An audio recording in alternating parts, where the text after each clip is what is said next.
Larry Householder has been in federal prison for just a few months after his conviction earlier this year. He's hoping he may only have to be there a few months more. No one will soon forget the wild scene outside the federal courthouse in Columbus back in 2020 when the most powerful man in Ohio politics, House Speaker Larry Householder, was indicted. I was surprised by the verdict. Nor will they forget his conviction earlier this year in what was called the state's largest bribery case. Just months into a 20-year prison sentence, Larry Householder is optimistic right now, and there's one reason. Trump's victory absolutely was key. Scott Pullins is Householder's campaign attorney and says they'll lobby the new administration for clemency. Pullins says he's visited Householder at the federal prison just south of Youngstown. He's doing fairly well.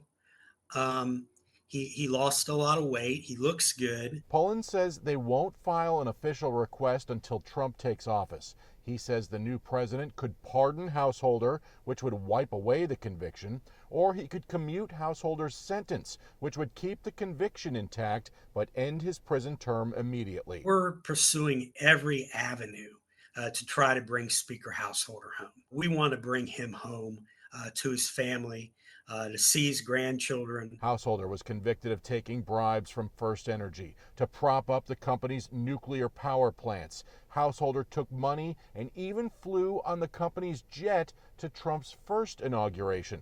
Pullins says the conviction was political, despite the indictment coming during the Trump administration and with a Trump-appointed U.S. attorney. We've always felt this case was about the federal government getting involved in a political dispute at the state level. If Householder is released from prison, would he look to run for state office again? Well, Scott Pullins says that's definitely putting the cart before the horse, and it's much too early to determine if that's the case. Additionally, Householder also faces state charges of theft and more.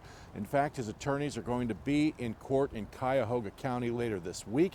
If he's convicted on those charges, he would be prohibited from running for office in Ohio. On your side, at the federal courthouse, I'm Tom Bosco, ABC 6 News.